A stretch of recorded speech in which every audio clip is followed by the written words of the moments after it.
Hello people, Captain Factual here, and today we will talk about the second part of the CNN video on gender inequality. If you could change one thing to make gender equality a reality, what do you think that one thing would be? I think it would be that men get asked these same questions on the carpet as women were constantly asked to interrogate our gender, and men aren't. I don't know exactly what you mean by interrogation, but I do know for sure that many men don't go to teach in primary schools because they will be considered as potential pedophiles. And I don't know about primary school teaching, but in secondary school teaching, where men are again a minority, you can find a whole list of female teachers who sexually abused male students. We have been so fortunate to have total equal footing with the men in our sport, and we're recognized not for what we do, but what we have achieved. We're given the same funding, we're given the same prize money, we're given the same opportunities, and we're given the same coaching. And we train the same as the men too, and we train alongside them. So we're so fortunate to have that, and I really hope that other sports are able to have that as well. And we finally got some dose of truth in this video. I think for women, the way to change things is by giving up on this futile sense of guilt that has been inbred into women across societies, across cultures, and we always have this image of what we are supposed to do or what we are supposed to be. Futile sense of guilt inbred in women? I think we have removed it, and I think we have already gone too far. In England, a female Oxford student stabbed her boyfriend under the effects of drugs and alcohol and spared jail because she was too clever.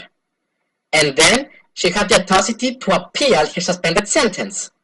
At least this appeal was rejected. Imagine the outrage if the genders were reversed. Let's go to another example. 2 years ago in Australia, 2 women under the influence of alcohol and weed assaulted a male paramedic who was on duty treating an unconscious man and was left with a broken foot and needed 3 operations and still can't work.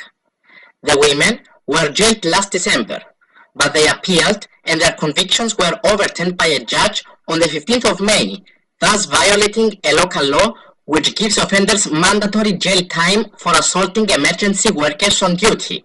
Let's go to America, where a professor of law did some research and found out that men get 63% longer sentences than women for the same crime, even if you consider factors such as criminal history. Furthermore, women were twice as likely to avoid jail if convicted. If there is a single issue that I would choose, it would be education, education, and further education. I don't know about Iraq, but in the European Union, more women than men get university education. In America, more women than men enroll in college, and the gap is expected to increase in the years to follow. The single thing that's going to help us get there is quotas. You can call them inclusivity riders, whatever you want to call holding companies and governments accountable to getting to true gender equity. I think it's a good idea to have a look at the backlash of quotas in Norway. It's the need for every woman to understand that we can do it, that we have this inner strength, and nobody can say to us that we can't.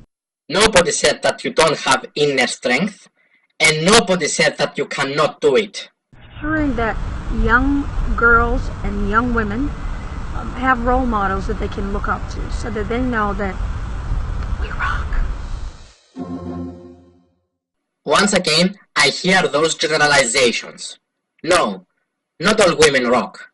Yes, women such as Marie Curie, the first woman to win a Nobel Prize and the first person to win 2 Nobel Prizes, are good role models and rock.